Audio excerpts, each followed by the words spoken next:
Hola, estamos en álgebra y trigonometría en la unidad 4 de trigonometría en la parte de funciones trigonométricas de números reales, sus propiedades y gráficas.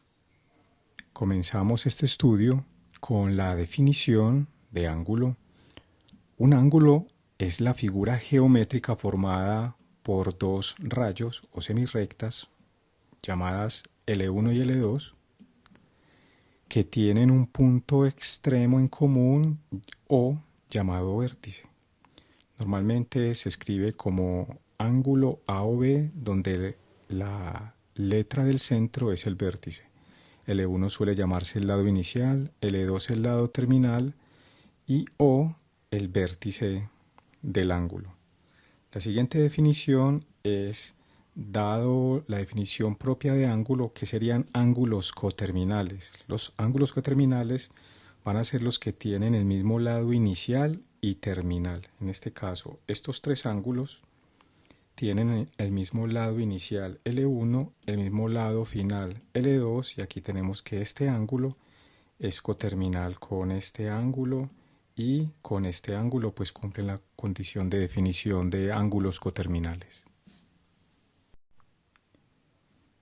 Ahora bien, cuando estamos en el plano XY, diremos que un ángulo está en posición estándar cuando el vértice del ángulo coincide con el origen, o sea, con el punto 0, 0.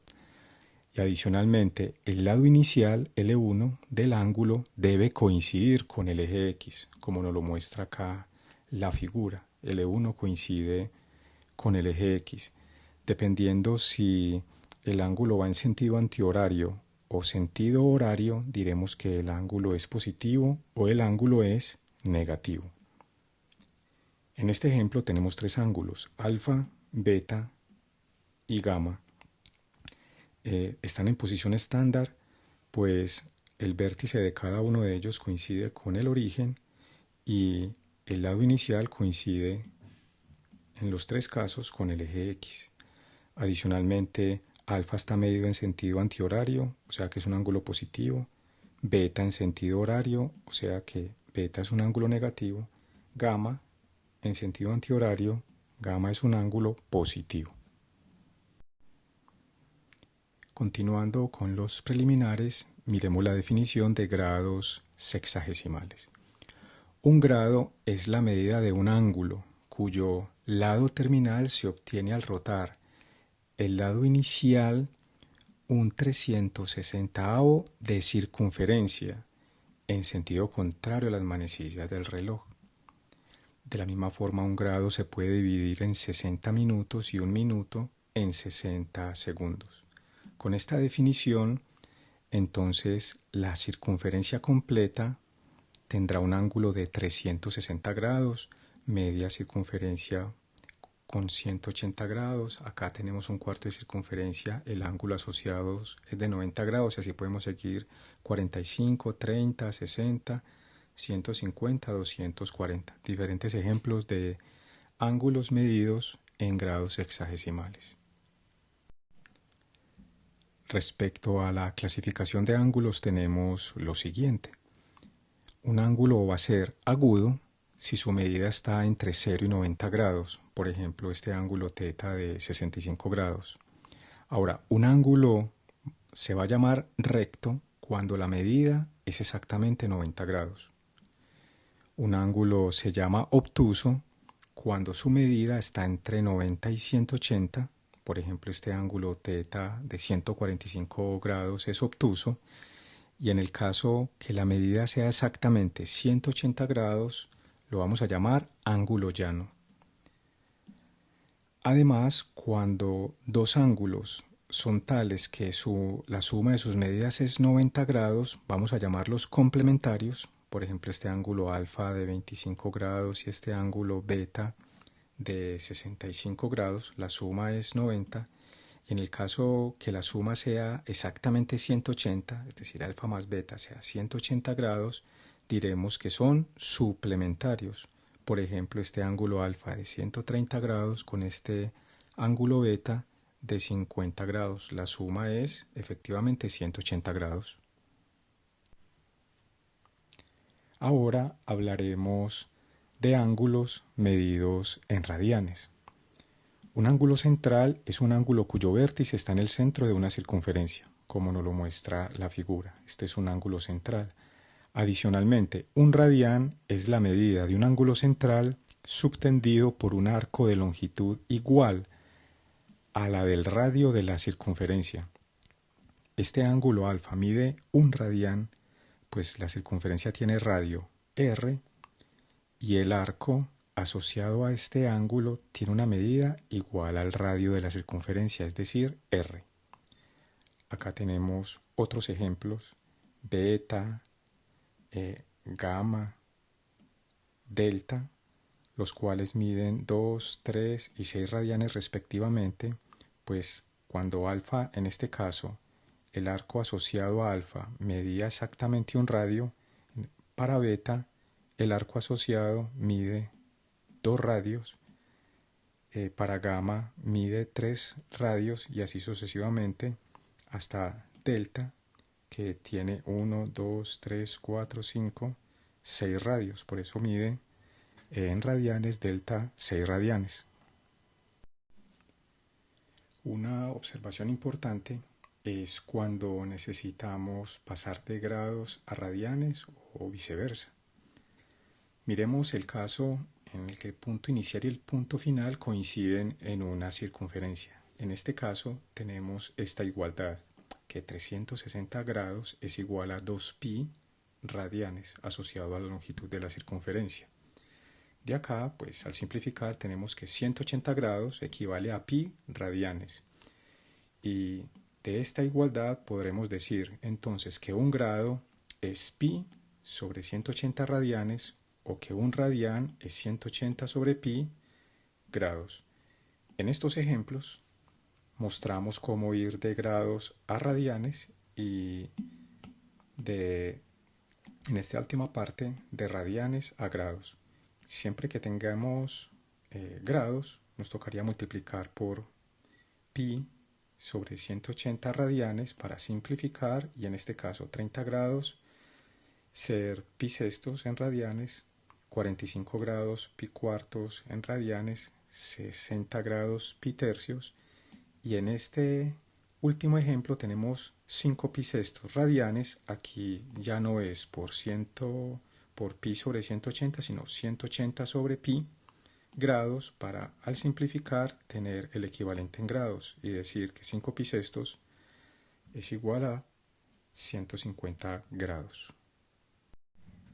Ahora bien, cuando un ángulo está medido en radianes, este ángulo θ está medido en radianes, podemos entonces calcular la longitud de arco y el área del sector circular a partir de lo siguiente. La longitud de arco sería igual al ángulo θ medido en radianes multiplicado por el radio, al pasar el radio a multiplicar. Y el área del sector circular, la que está con amarillo, sería igual a 1/2 del radio al cuadrado por θ. Continuando con estos conceptos de geometría, recordemos la característica de un triángulo rectángulo. Es cuando uno de sus ángulos es recto.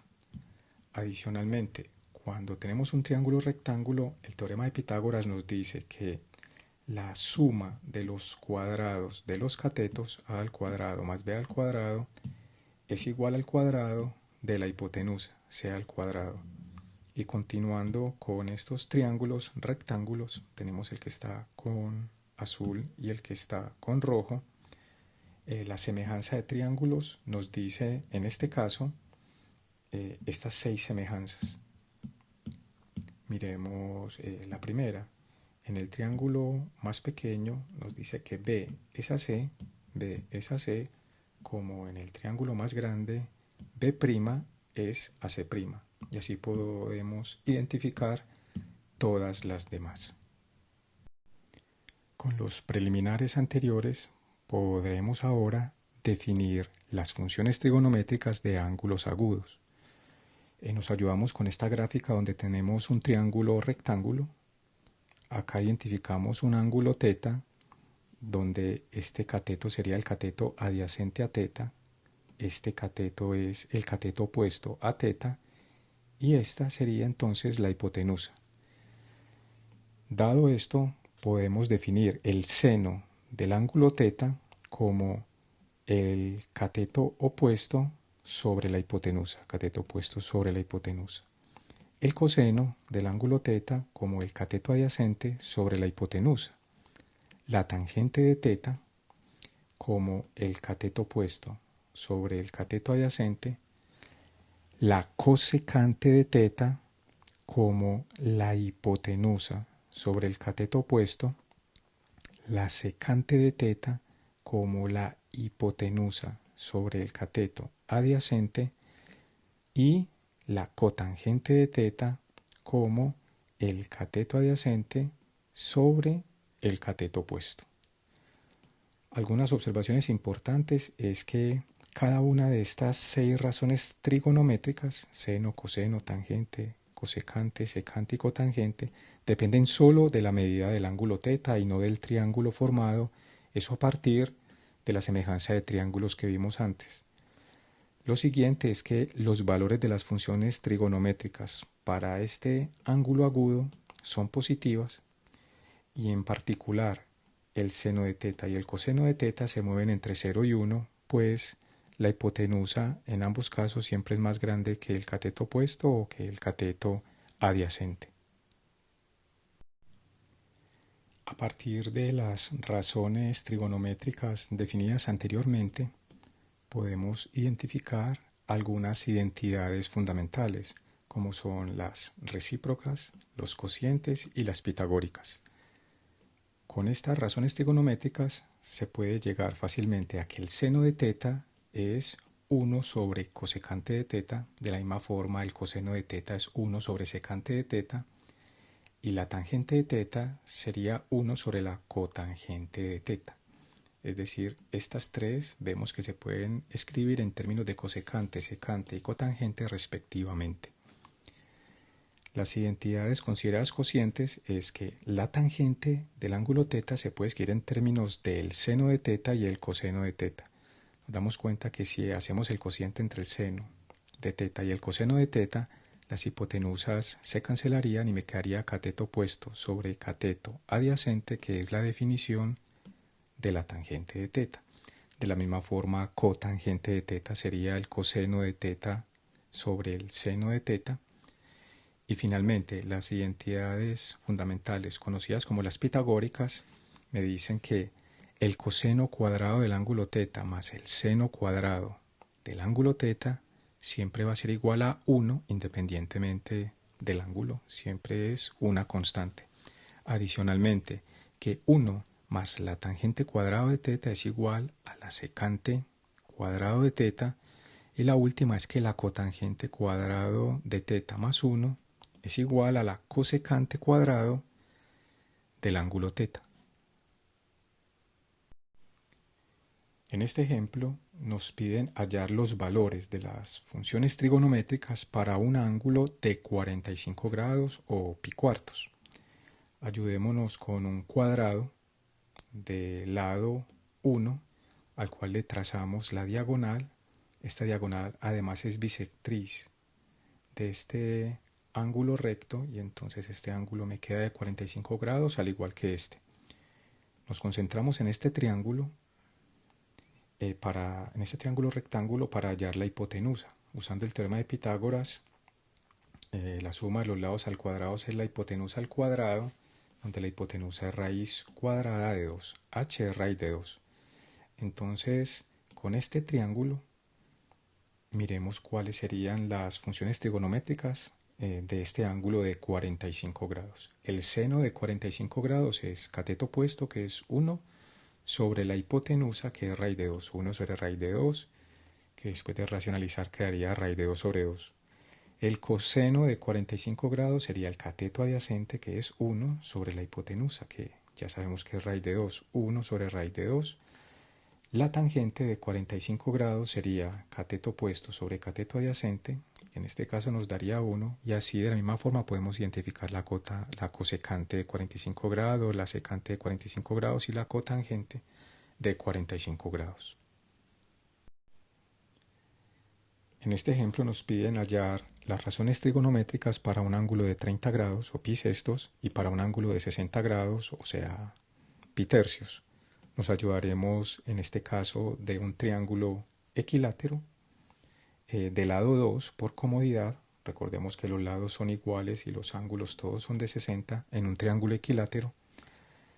Trazamos la altura, que la altura también es mediatriz de este lado, por eso esta longitud es 1 y la altura además es bisectriz de este ángulo de 60, por eso acá tenemos un 30. Resta saber quién es B. Utilizaremos este triángulo rectángulo para usar el teorema de Pitágoras, que nos dice que este lado al cuadrado más este lado al cuadrado será igual a la hipotenusa al cuadrado.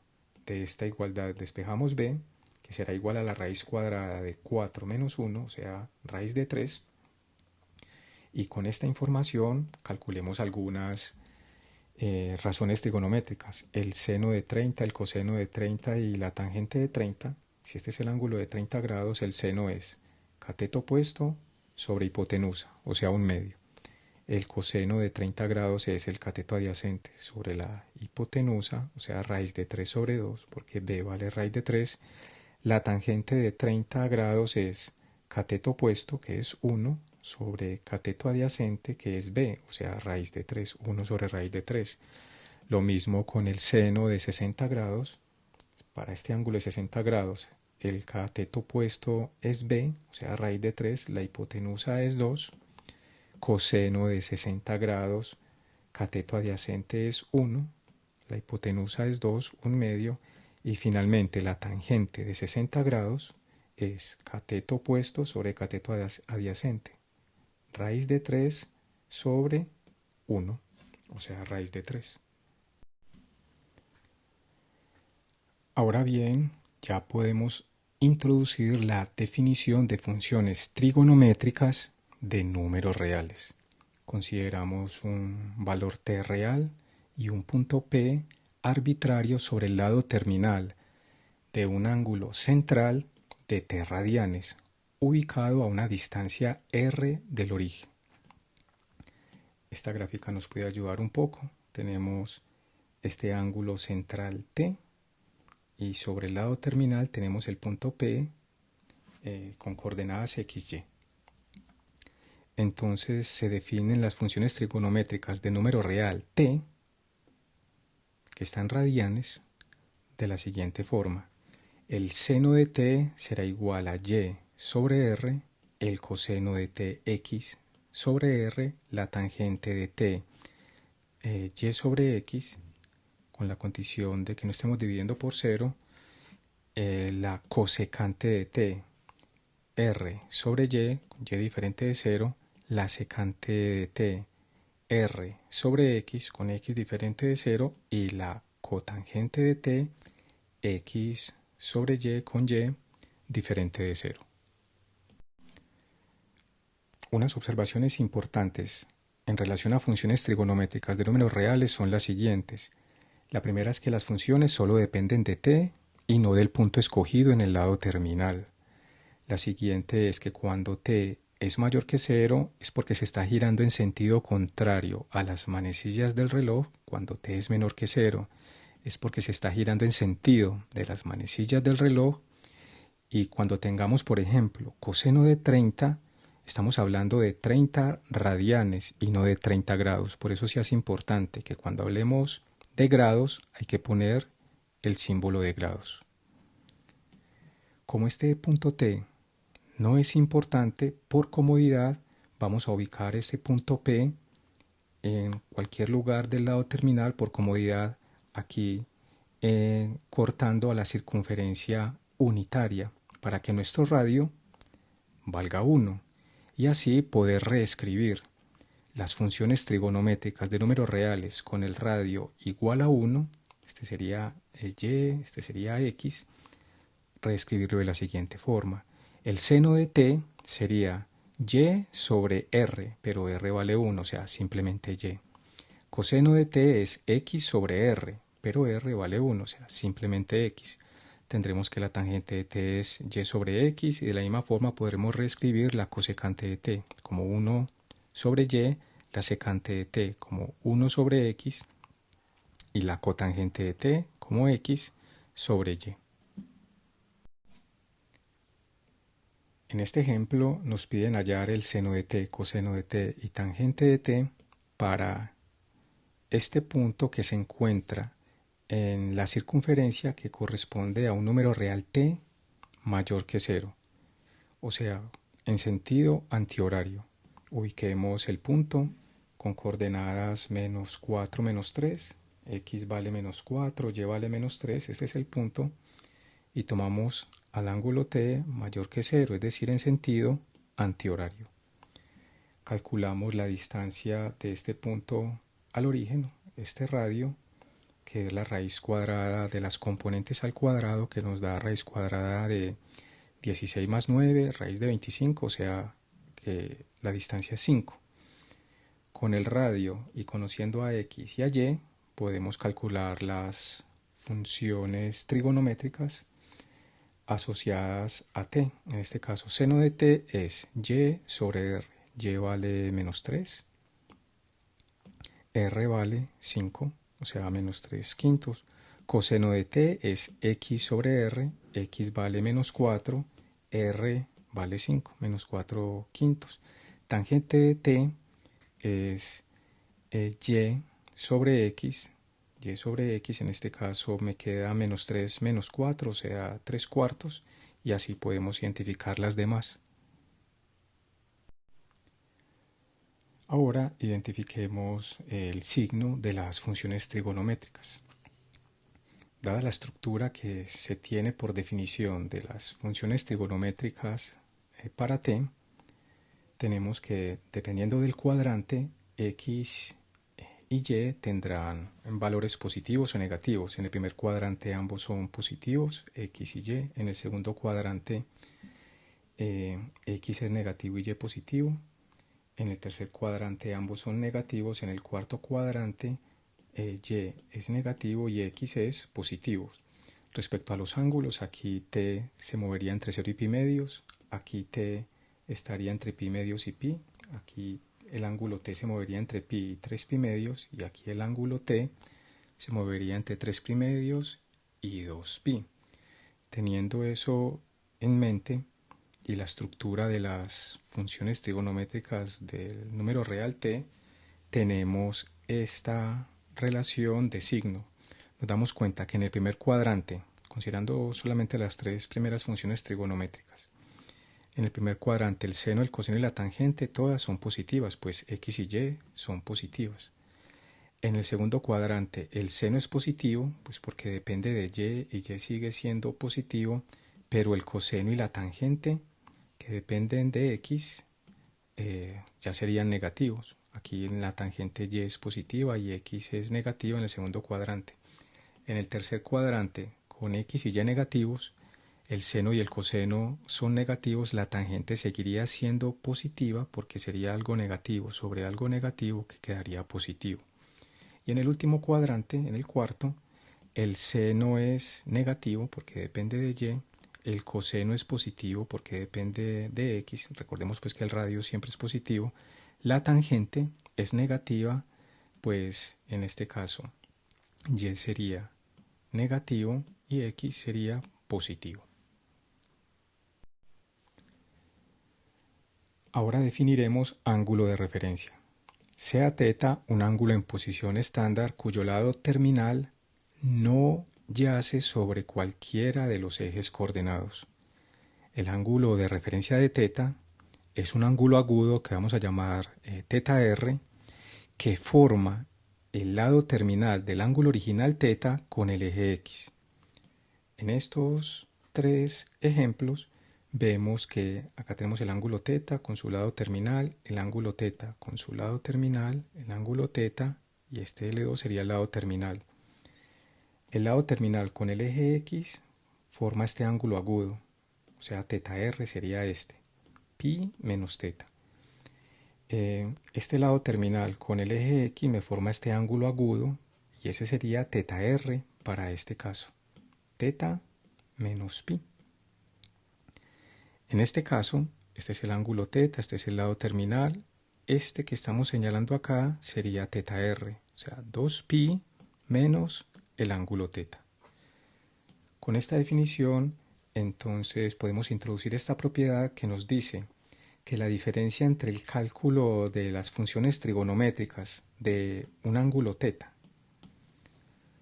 respecto a el cálculo de las funciones trigonométricas con el ángulo de referencia asociado solamente va a diferir de un signo. Es decir, seno de teta es igual a seno de teta de referencia, ya sea con un signo más o con un signo menos. ¿De qué va a depender del signo? Del cuadrante en el que se encuentre teta. Ahora hablaremos del periodo de una función. Una función f es periódica si existe un número real positivo k tal que para todo x en el dominio de la función se cumpla esta igualdad, que f de x más k es igual a f de x. El menor valor k que cumpla la condición dada anteriormente es llamado el periodo de la función. En el caso de las funciones trigonométricas, la función seno, coseno, secante y cosecante tienen un periodo 2pi y la función tangente y cotangente tienen un periodo pi.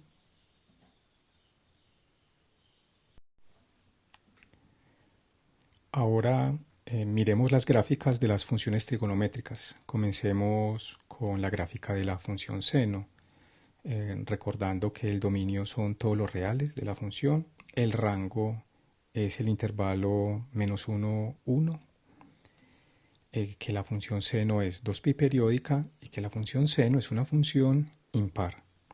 Para hacer la gráfica le damos valores dentro del dominio de la función ax, algunos valores de x, 0, pi cuartos, pi medios, 3 pi cuartos, pi, en fin, y miramos cuál es el comportamiento de la función seno de x según la definición que estudiamos anteriormente.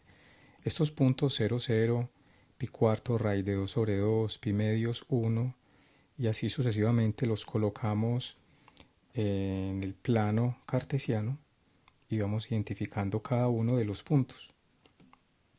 En pi medios vale 1, en pi medios la función vale 1 y así nos damos cuenta que la función efectivamente es 2pi periódica, el dominio son todos los reales, el rango son valores entre -1 y 1 y es una función impar porque es simétrica respecto al origen. Ahora para la función coseno tenemos que el dominio son todos los reales, el rango igual que la función seno es el intervalo desde -1 hasta 1, es una función 2pi periódica y la función coseno es par. Igual que antes para valores de x dentro del dominio miramos el comportamiento de la función coseno de x y vamos a graficar estos puntos en el plano para obtener que cuando x vale 0 la función coseno de x es 1, por ejemplo cuando x vale pi medios la función coseno es 0 y así miramos este comportamiento, una función 2pi periódica que es simétrica respecto al eje y, por eso es una función par. Ahora estudiaremos la gráfica de la función tangente, recordando que el dominio son todos los reales, excepto donde el denominador se hace 0. El rango son todos los reales, la función tangente es pi periódica y es una función impar, es decir, simétrica respecto al origen. De nuevo, para algunos valores del dominio, miramos el comportamiento de la función tangente y vamos a graficar en el plano estos puntos.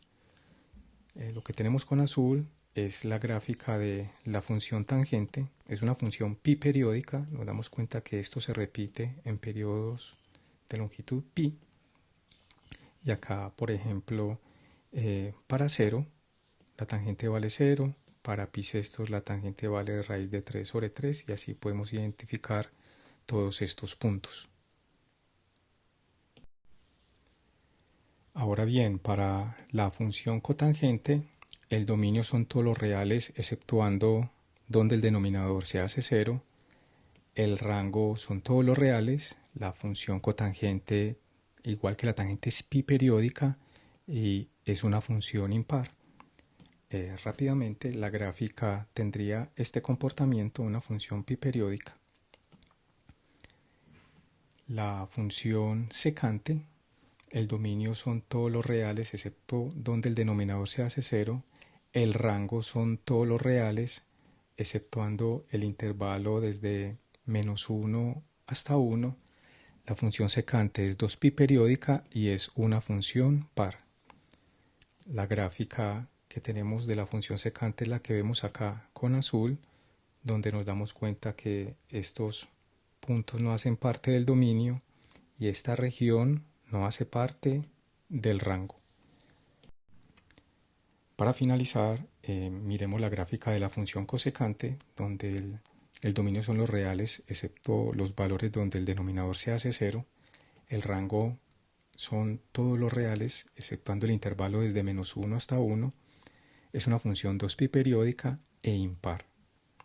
Acá tenemos con rojo la gráfica de la función cosecante, donde estos puntos no pertenecen al dominio y estos valores desde -1 hasta 1 no pertenecen al rango de la función. Y eso sería toda la parte inicial de funciones trigonométricas.